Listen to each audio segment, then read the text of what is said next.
Hello, everyone, and welcome to Fund Manager Fridays with 5paisa.com. I am Deepika Asthana, your host for the evening. अब market तो ऊपर नीचे चलता ही रहता है। उसके साथ अपना macro economic environment, interest rates, inflation and also now geopolitical upheavals भी होते रहते हैं। ऐसे एनवायरनमेंट में आई थिंक बहुत मुश्किल हो जाता है for retail investors like you and me to build robust portfolios and to achieve our both short term as well as long term financial goals. So, today we are going to be discussing just that and how you can actually build robust long term portfolios. And joining us today to discuss this very important aspect about long term portfolio building, that is financial planning, is Mr. Nitin Mathur, Director, Tavaga. Hi, Nitin. Good evening. Welcome to the show. Thank you, Deepika. Thanks for having me. Pleasure. So Nitin, I think अब बहुत ही relevant हो गया, especially in light of what has happened in the markets over the last 1 week or even since the beginning of the year, right? बहुत volatility आ गई है, and इसमें क्या होता है that a lot of investors like me as well, we really don't know कि क्या करना चाहिए, equity में डालो, debt में डालो, and I've heard a lot of people, fund managers, talk about this whole concept of uh, आप financial planning करिए, रोबस्ट फाइनेंशियल प्लानिंग करिए, लेकिन I think today maybe we can start with कि भाई financial planning होता क्या है? नहीं, good question, Deepika. That's one thing that we also figured out कि मार्केट में काफी लोग मार्केट टाइम करने की कोशिश करते हैं एंड सडनली उनकी लाइफ ज्यादा एक्साइटिंग हो जाती है because of all the volatility which is there. So the approach which is right and which is what we suggest from qualified opinion perspective is कि instead of trying to time the market, आप अपने goals define करिए, financial goals define करिए और उसके हिसाब से investment चालू करिए। So let me put it this way, Deepika, आपका एक सर्टेन रिस्क प्रोफाइल है, आप एक सर्टेन एज ब्रैकेट में हैं, आप आज से 15 साल बाद 20 साल बाद रिटायरमेंट का सोचेंगी। तो अगर आपका रिटायरमेंट फंड है तो उसको एक अलग नजरिए से देखा जाएगा पूरा, वर्सेस यही कि अगर आप 2 साल में बहामास जाना चाहते हैं छुट्टी पे, आप ना उसके लिए आप अगर सेव कर रही हैं तो वो एक अलग ढंग से देखा जाएगा पूरा पोर्टफोलियो, या फिर आपको किसी भी और चीज के लिए सेव करना है जो नियर टर्म है, तो वहां पे आपका रिस्क प्रोफाइल काफी कंजर्वेटिव हो जाएगा क्योंकि वो नियर टर्म फाइनेंशियल गोल है, उसमें आप डिफॉल्ट नहीं कर सकते हैं। रिटायरमेंट में आप थोड़ा रिस्क ले सकते हैं क्योंकि वो बहुत दूर है, अभी उसमें बहुत सारी मार्केट साइकिल्स आएंगी उस तरह से। तो सिंपल सा एक गोल बेस्ड अप्रोच है, financial goal based approach, this is what we recommend कि आप अपने हिसाब से पर्सनल फाइनेंस के हिसाब से वैसे स्प्लिट करते जाइए सारे गोल्स और उसके हिसाब से आपका फाइनेंशियल प्लानिंग का अपने आप एक बेसिक टेम्पलेट तैयार होता जाएगा। ठीक है, so that sounds interesting, actually, Nitin. But just for the benefit of our audience, I would like to just dig a little bit deeper into this कि देखिए, गोल बनाना तो आसान है, right? It's like your dreams, बहुत चीज़ें आप करना चाहते हैं, है ना? But how do you actually से कि भाई अच्छा, मेरा ये गोल है, मेरे को बहामास जाना है 3 साल में या 2 साल में, मेरे को एक गाड़ी खरीदनी है 5 साल में, but how do I make investments which can actually help me achieve these goals? Is there something in terms of when I'm setting my goals, should I define it? Should I know what returns to calculate? Something along those lines, if you could help us with. Sure. तो Deepika, I think इसमें goals बनाने के लिए आपको अपना risk profiling करना बहुत जरूरी है। Okay. एक तो as an individual not two individuals are same, like आपका risk profiling can be very different than mind. Maybe मेरे को एकदम से बहुत ज्यादा नर्वसनेस फील होती हो, जियो पॉलिटिकल रिस्क पे मैं बहुत नर्वस हो जाता हूँ, इस तरह का कुछ है, तो रिस्क प्रोफाइलिंग हर हर हर इन्वेस्टर का अलग है। तो एक उसका उसका एनालिसिस करना और उसका एक ऑनेस्ट एनालिसिस करना बहुत जरूरी होता है। तो उसके हिसाब से आप थोड़ा सा सेपरेट कर सकते हैं कि अच्छा कैसे हमारा ब्रॉडली हमारा रिस्क एनालिसिस क्या है। उसके बाद जब आप इन्वेस्ट करना चालू करेंगे तो इट इज मोस्टली सजेस्टेड कि आप उसको एक एसआईपी रूट के थ्रू करिए, जिस लाइक मंथली इन्वेस्टमेंट्स आप उसमें करते रहिए, इंस्टेड ऑफ थिंकिंग कि अच्छा आज मार्केट करेक्ट हुआ है, जियो पॉलिटिकल रिस्क है, तो अभी हम ना और उसमें इन्वेस्ट कर देते हैं, एकदम लमसम एकदम सब उसमें सब पूल इन कर देते हैं। तो इसकी जगह आप अपने फाइनेंशियल गोल्स के बारे में स्प्लिट करके फिर वैसे आप धीरे धीरे रेगुलरली इन्वेस्ट करते रहिए। तो that is another thing that we advice.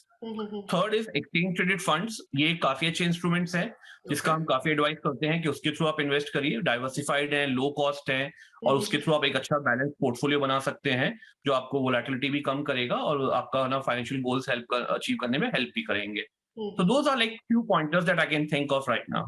Perfect, perfect. I think this point that you brought out about SIP, we can definitely talk a little bit more about that, because I personally think that SIPs are probably one of the best vehicles to come out of the mutual fund industry.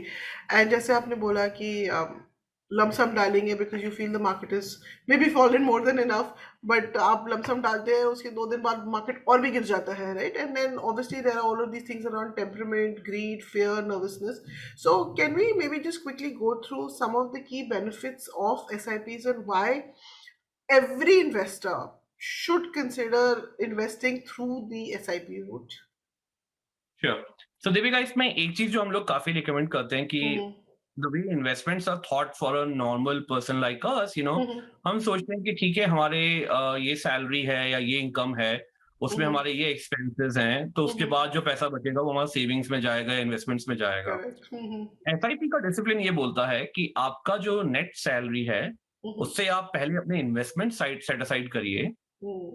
और जो बचा हुआ पैसा है उसपे अपने expenses manage करिए। तो एक थॉट प्रोसेस में बिल्कुल। थोड़ा-सा ट्विस्ट आ जाता है पूरा, कि Mm-hmm. आप है ना ऐसे-ऐसे करके सोचिए, तो आपको थोड़ा-सा उसमें है ना इन्वेस्टमेंट साइड पे डिसिप्लिन आएगा। आप Mm-hmm. रेगुलरली इन्वेस्ट कर पाएँगे, इंस्टेड ऑफ थिंकिंग कि अच्छा इस महीने किसी की शादी में जाना है तो एक्सपेंस हो गया, इस महीने ये Correct. आ गया तो एक्सपेंस हो गया। आपका सिम लिमिटेड है, अपनी नेट सैलरी आपने कट कर दी है, सेइंग कि अच्छा ये मेरे इन्वेस्टमेंट्स में जाना ज़रूरी है, क्योंकि ये Mm-hmm. मेरे फाइनेंशियल गोल्स हैं, ये मेरे लॉन्ग टर्म इन्वेस्टमेंट्स हैं, जहाँ पे मेरे को उधर उसके लिए हर महीने कंट्रीब्यूट करना है। तो वही डिसिप्लिन आप में एसआईपी रूट में बिल्कुल आ जाता है। The Mm-hmm. मोमेंट आपकी इक्वेशन चेंज हो गई कि net salary minus my investments is equal to the amount available for my expenses basically Correct. every Mm-hmm. month. So Mm-hmm. that is one way to get started with SIP every month. Mm-hmm. Second इसकी जिस भी platform पे आप कर रहे हैं, काफी उसमें है ना आपके पास में मार्केट, देखिए आज दीपिका, आज मार्केट इस तरह से बिहेव कर रहा है, इतना वोलेटाइल होता है, वो किसी को भी फोरकास्ट करना बहुत डिफिकल्ट होता है। बिल्कुल। उस केस में आप उसको टाइम नहीं कर सकते हैं, आप उसको स्प्रेड आउट कर सकते हैं। एसआईपी उस रूट से बहुत अच्छा रहता है कि आपके लॉन्ग टर्म रूट पे उसको है ना हमेशा आप इस मार्केट में अगर आप एसआईपी कर रहे हैं तो वो एवरेज आउट हो रहा है आपका, क्योंकि मार्केट Correct. काफी नीचे Mm-hmm. आया हुआ है ना। Mm-hmm. जब तो वो that's the thought process of SIP regularly, कि वो Mm-hmm. वोलेटिलिटी आपके ब्रॉड इन्वेस्टमेंट्स में काफी कम कर देता है। So this is Mm-hmm. What we recommend कि आपका एसआईपी हर हर महीने हर डिसिप्लिन पे एकदम से आएगा। काफी गलती इसमें लोग यही करते हैं कि अभी मार्केट करेक्ट हुआ है तो अभी एकदम से हम पैसा डाल देंगे, और फिर वो एकदम से रिटर्न बन जाएंगे, और सिर्फ Correct. 15% रिटर्न से क्या होता है, 20% रिटर्न से क्या होता है।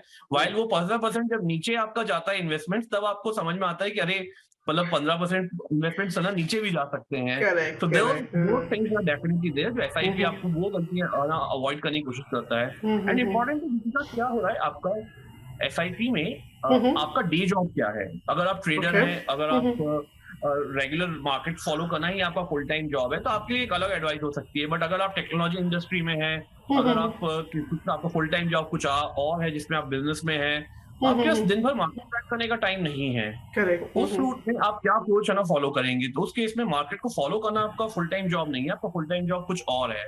Correct. तो उसको Mm-hmm. करते हुए आप कैसे अपने इन्वेस्टमेंट्स पे ध्यान दे सकते हैं। तो this is where SIP works out as a very powerful tool for all these investments in the long term.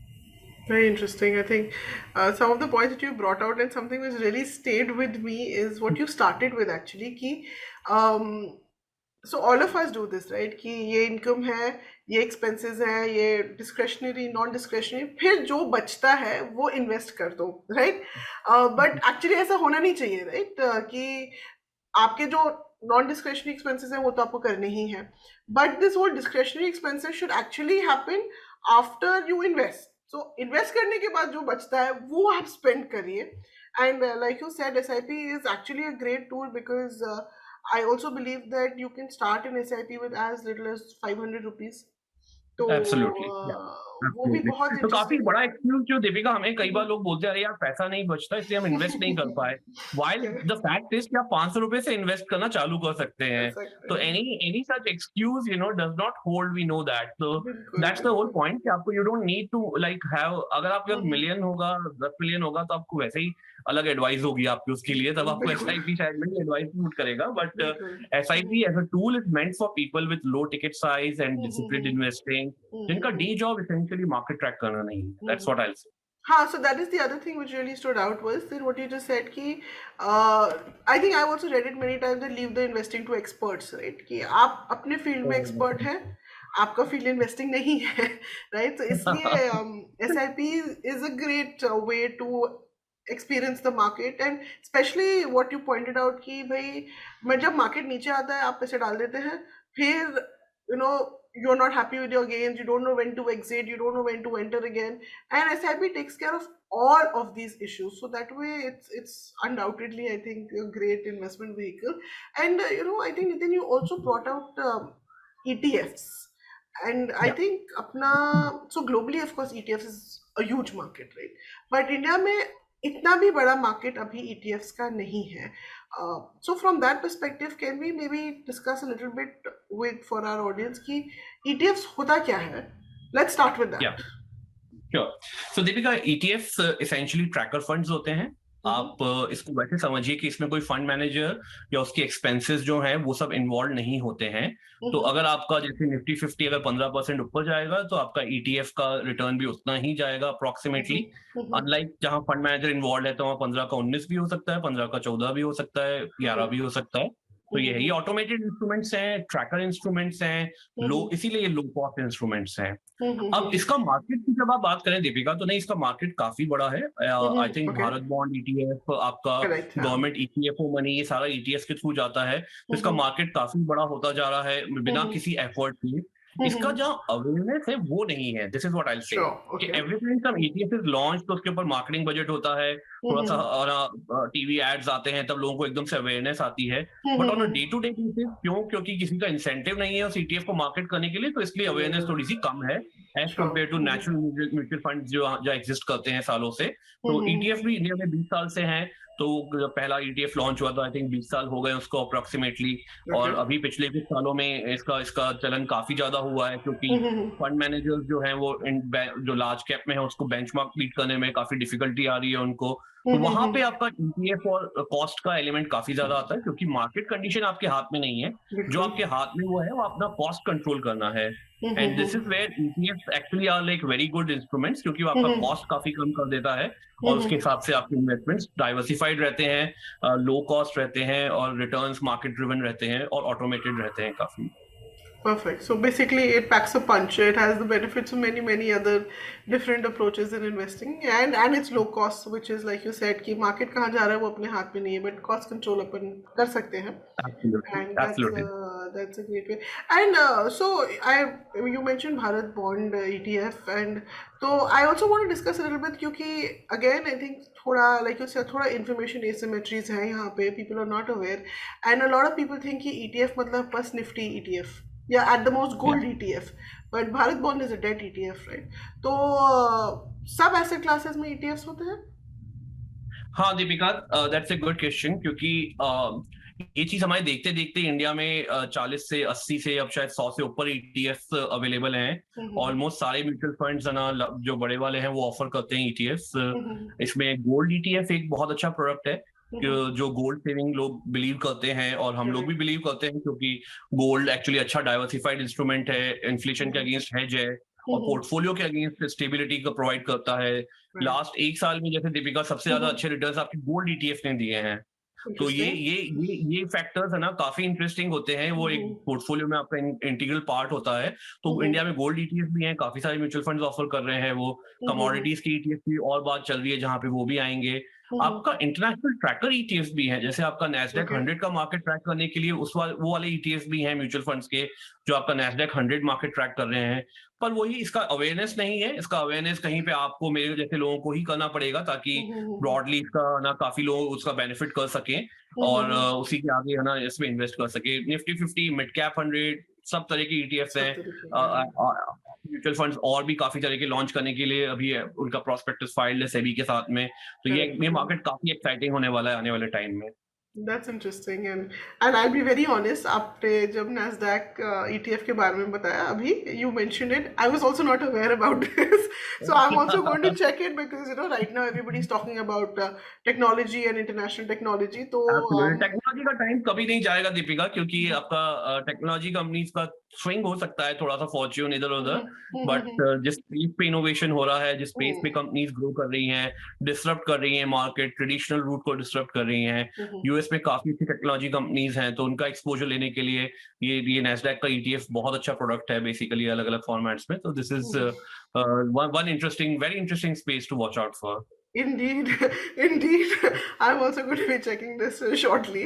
So, but fantastic. I think Nitin, though, a lot of things that we've discussed, I think also highlight something very important, and I would like to discuss that in detail is the importance of diversification through asset allocation. We've discussed ETFs and SIPs and different asset classes as well. So, thoda, can you tell us ki why, of course, diversification is important and how we can create optimally diversified portfolios? Absolutely Deepika, तो I think diversification में एक ही, जैसे हमें कई बार अपने interaction में customer से ये इन्फॉर्मेशन मिलती थी, अरे गोल्ड Mm-hmm. ईटीएफ नहीं रखना क्योंकि Mm-hmm. वाइफ के पास बहुत गोल्ड है।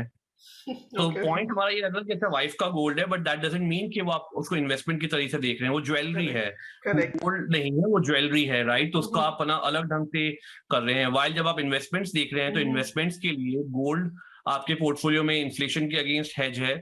आपके Mm-hmm. इस मार्केट में जहाँ इतनी वोलेटिलिटी है, वहां पे Mm-hmm. आपको स्टेबिलिटी दे रहा है गोल्ड आपके Mm-hmm. एलोकेशन में, सब में। तो गोल्ड जैसा प्रोडक्ट भी एक बहुत इंपॉर्टेंट इंग्रेडिएंट है आपके पोर्टफोलियो कंस्ट्रक्शन में, जहाँ Mm-hmm. पे आपको उसमें बहुत ध्यान रखना पड़ेगा। तो Mm-hmm. डाइवर्सिफिकेशन का मतलब ये नहीं है कि आप 15-20 तरह के म्यूचुअल फंड्स खरीद लीजिए और Okay. अंडरलाइंग आपका एक्सपोजर सब में इक्विटी ही है। डाइवर्सिफिकेशन का मतलब ये है कि आपका थोड़ा सा इक्विटी एक्सपोजर है, आपका डेट एक्सपोजर है, आपका गोल्ड का एक्सपोजर है, और Mm-hmm. आपने उसको अच्छे से है ना बैलेंस आउट करा हुआ है, ताकि आपका रिटर्न्स भी बन रहे हैं और साथ में आपका एक्सपोजर भी, specially in volatile markets, is fairly stable, and you Mm-hmm. Don't have a sleepless night कि अरे एकदम से मेरा स्टॉक 15% नीचे हो गया, 20% नीचे हो गया, क्योंकि ईटीएफ थोड़े से उस मामले में डाइवर्सिफाइड ज्यादा है और स्टेबिलिटी ज्यादा है पोर्टफोलियो में। तो डाइवर्सिफिकेशन आपका उस तरीके से देखा जाता है कि कैसे, अब जैसे नैस्डैक 100 का आपका ईटीएफ है मान लीजिए, Mm-hmm. तो इंडियन मार्केट्स में बहुत वोलेटिलिटी चल रही है फॉर वट एवर रीजन, अगर उस टाइम पे अगर यूएस मार्केट अच्छा कर रहे हैं, तो suddenly this is where diversification works best in your favour, कि अच्छा इंडियन कंपनीज पे तो आपने बेट करा ही, आपने यूएस की टेक कंपनीज पे भी बेट किया है साथ में। या फिर अभी वाला टाइम जैसा है, तो उस टाइम पे अगर आपके डेट ईटीएफ्स हैं, आपके पास में गोल्ड ईटीएफ्स हैं, तो दिस इज वेयर आप थोड़ा सा अपने पोर्टफोलियो को स्टेबल बना के रखें कि चलिए हर चीज में आपका इक्विटी टाइप का एक्सपोजर नहीं है, आप ना काफी स्टेबल है, डाइवर्सिफाइड है अपने अप्रोच में।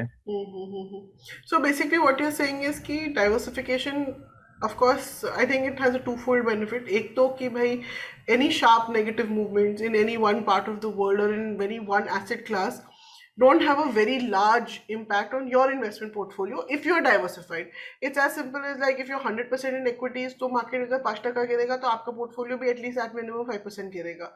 But if you're split Absolutely. between multiple classes, then अगर 5% गिरेगा तो आपका शायद 1 या 2% गिरे. So Absolutely. that तो डाइवर्सिफाई हो जाता है, तो वो डाउन साइड में प्रोटेक्शन बहुत जरूरी है। While not doesn't diversification doesn't necessarily mean कि आप अपना रिटर्न्स कॉम्प्रोमाइज करेंगे। आपने उसको अच्छे इंस्ट्रूमेंट्स में अच्छी तरह से डाइवर्सिफाई किया होगा, तो आपका रिटर्न्स भी सुपीरियर रहेंगे। So correct, this is correct. another important factor. हाँ, so that was exactly वो I think दूसरा which I was going to point out कि of course risk mitigation तो होता ही है, but return just because this again came from the Nasdaq 100 example that you gave me, ETF example कि there's great potential for returns as well.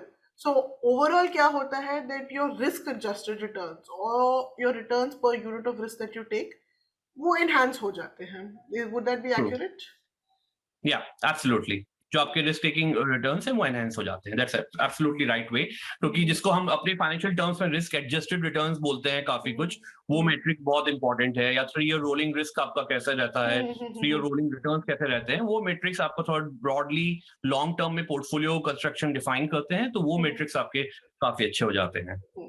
Perfect. But ये तो the benefits हो गए diversification के, but and I know there is no one size fits all kind of solution here, but how do I as an individual investor achieve that sort of optimal diversification? Like how do I know कि मुझे कितना percentage कहाँ invest करना चाहिए?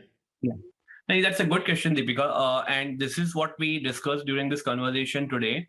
आपका सबको expert अच्छा लगता है। जैसे एक पॉइंट जो हम डिस्कस कर रहे थे कि है ना, हम खुद करना चाहते हैं, है ना, आज हमें काफ़ी हमारी अप्रोच वो भी रहती है कि अच्छा जी कोई हाँ, बीमार पड़ गए तो अरे गूगल कर लेते गूगल हैं, या फिर हमारी दादी का नुस्खा ना हमें अच्छा लगता है। तो बिल्कुल, एक तरीका डाइवर्सिफ़िकेशन का सबसे पहले ये रहता है कि उसके पहले आपको रिस्क प्रोफाइलिंग बहुत ज़रूरी है, 1। ओके। हुँ, हुँ, सेकंड, डाइवर्सिफ़िकेशन के पहले आपका रिस्क प्रोफाइलिंग, आपके फाइनेंशियल गोल्स आपको खुद को डिफाइन करने पड़ते हैं। हुँ, जैसे हुँ, हम कपल्स के लिए हम लोग एक बहुत अच्छा कांसेप्ट इंट्रोड्यूस करते हैं दीपिका, एक हुँ, फाइनेंशियल डेट नाइट, कि अगर ओके, आप कोई कपल है तो महीने में अपने स्पाउस के साथ में एक डेट नाइट करिए जहाँ पे आप फाइनेंसेस डिस्कस करिए सिर्फ।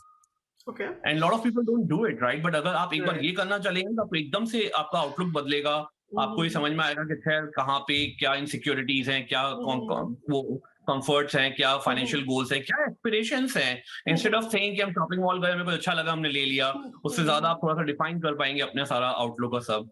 तो करेक्ट। ये चीजें थोड़ा ध्यान रखने की है। और वो उसमें इंपॉर्टेंट दीपिका ये है कि अगर हुँ, आप फुल टाइम मार्केट के इन्वेस्टमेंट्स में नहीं है तो हुँ, आपको हुँ, एडवाइजर जरूरी है कई बार। सो अभी हम लोग बिल्कुल। अपने हुँ, हुँ, काफी उसमें है ना, ये कैंपेन्स में यही रन कर रहे हैं कि भाई एडवाइजर जरूरी है, हुँ, सेबी हुँ, रजिस्टर्ड एडवाइजर जरूरी है, क्योंकि हुँ, अगर हुँ, आपको नहीं पता है तो हुँ, आपको हुँ, पूछने में कोई शर्म नहीं आनी चाहिए। काफी बिल्कुल। इन्फॉर्मेशन इंटरनेट पे होती है, लेकिन वो है ना आपको सिर्फ एक हेड्स अप देती है। हुँ, जब हुँ, आपका पर्सनलाइज लेवल पे आप आएंगे तो काफी कुछ लेवल पे आपको थोड़ा सा सपोर्ट चाहिए होगा, थोड़ा सा हेल्प चाहिए होगा। वो हुँ, एक ना हुँ, काफी एक्टिव रहता है कि जहाँ पे आप सेबी रजिस्टर्ड इन्वेस्टमेंट एडवाइजर को एक बार कंसल्ट करिए और हुँ, उसके हुँ, हिसाब से आप अपना पोर्टफोलियो बनाइए, अपना रिस्क प्रोफाइलिंग करिए और वैसे अपना मार्केट इन्वेस्टमेंट्स वैसे करिए। स्पेशली हुँ, क्योंकि हुँ, अगर आपका डे टाइम जॉब कुछ और है, वो हुँ, आपका हुँ, मार्केट में ना डे टू डे वो ट्रैक करना नहीं है। तो हुँ, ये हुँ, कुछ एक पैरामीटर्स डेफिनिटली हैं ध्यान में रखने के लिए hmm, before hmm, you start investing in diversifying.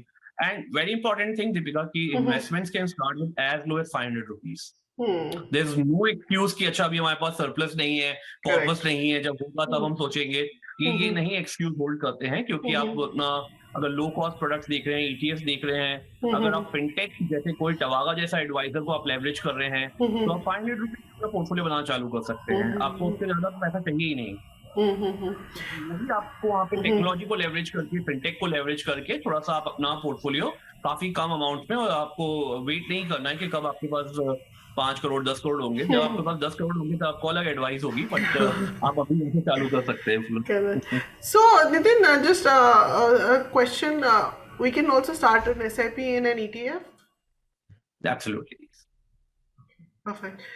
So I will now get back to what you just said about advisors zaruri hai, and uh, no, honestly, I just want to stress a little bit on this, even for our viewers actually, कि investment में DIY approach is not the best approach, because you earn money, hard earned money है हम लोग का, तो उसको invest करने में we should take the best advice possible. So इसीलिए because we trust experts for so many other important things like our health, right?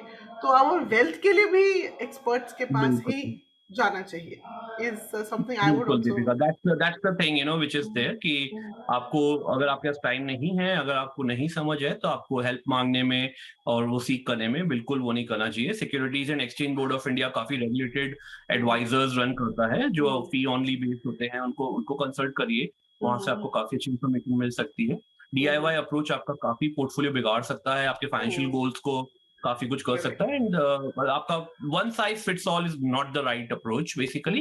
एक सिंगल स्टॉक भी दीपिका जो मेरे लिए अच्छा हो सकता है, वो आपके लिए शायद नहीं अच्छा हो। दिस इज बिल्कुल. हाउ थिंग्स आर, मतलब है ना, this is how correct. Diversified and on a need based basis things are. तो वही वही चीज यहाँ पे भी अप्लाई होती है थोड़ी सी, तो उसका बहुत ध्यान रखना चाहिए। बिल्कुल बिल्कुल I am also fully propagating that, so that's very interesting, Nitin. So we've actually discussed, we've covered great ground today, we've discussed a lot of things. um, would you like to just maybe sum up what we have discussed, and then I can also then do it thereafter. Sure Deepika, thanks again, आपने awareness के लिए इसमें ये काम किया, तो 5 पैसा team के साथ हम काम करने में बहुत एक्साइटेड हैं। टवागा Mhm, में हमारे mhm, साइड से हम लोग एडवाइजर्स हैं, ईटीएफ असेट एलोकेशन की एग्जीक्यूशन 5 पैसा प्लेटफॉर्म पे होगा, जहाँ पे it's one of the best in class, and we are super excited for this partnership and everything which flows, so mhm, wish you all the best, for what you're doing, Deepika. Please keep spreading the good word about personal finance, investments, ETF, mhm, mhm. and may your tribe increase. So, Thank you, thank you. I think, see, that's the whole thing. I read somewhere, so I will not take credit for this, but I read somewhere that as Indians, we are, passive. When it comes to finance and investment, we are passive thinkers. We are not active financial doers. And a very important bridge in this to, from moving from a passive thinker to an active doer is the advisor. क्योंकि right time पे right advice मिलेगा तो we can become active doers as well. And through True. our conversation, as you have also exemplified with the advice that you have shared with us today, कि financial planning ज़रूरी है, आप financial planning करिए. Don't wait. Don't make excuses because you can start with as low as ₹500. तो आप please अपना financial journey शुरू करिए in consultation with an advisor, because your advisor will help you assess your risk profile. Risk profile बहुत ज़रूरी है. Again, like Nitin repeatedly highlighted in the conversation, कि what is good for me might not be good for you. What is good for your sister or your neighbor might not be good for you. तो ये ध्यान रखना बहुत ज़रूरी है. Within this space, I think two things which really stood out again was SIPs is a great vehicle to enter the markets, to invest for the long term. And second is ETFs as well. Is a great product to invest in the not only just equity markets but across asset classes. ETFs hai, so ETF is a great diversifier. It's low cost in nature, and you can also start an SIP in ETF, so then it pretty much covers all ground. So yes, with on that note, I think, and I will borrow what you just said. Have a financial date night with your spouse. वो भी बहुत ज़रूरी हो जाता है, right? Because a lot of us have combined goals. those uncomforting truths, right? You have to discuss it out. You have to just trash it out. कि अच्छा ये बिल्कुल. ऐसा है, क्योंकि नहीं तो ऐसा रहता है कि कभी ये कैसे बात करें. है ना. इससे अच्छा एक बार पेपर पेन लेके बैठेंगे और रिजॉल्व कर लेंगे. बिल्कुल है ना. वो one plate of kulcha chole के ऊपर ना क्या क्या truths come out. That is very, and because palatable also, right, over a good plate of food. So Absolutely. definitely let's I think people should try doing this. बहुत ज़रूरी है for your own long term financial health as well as for the long term financial health of your family. So Nitin, on that note, I would really like to say thank you very much for sharing these. कभी क्या होता है ना Nitin, we know everything, but जैसे वो explain करा जाता है ना, उसका वैल्यू चेंज हो जाता है. So I think the way you have discussed this with us, I think all of us appreciate that, and I am sure our viewers have something interesting to take home with them today. So thank you very much for being here today and sharing these insights.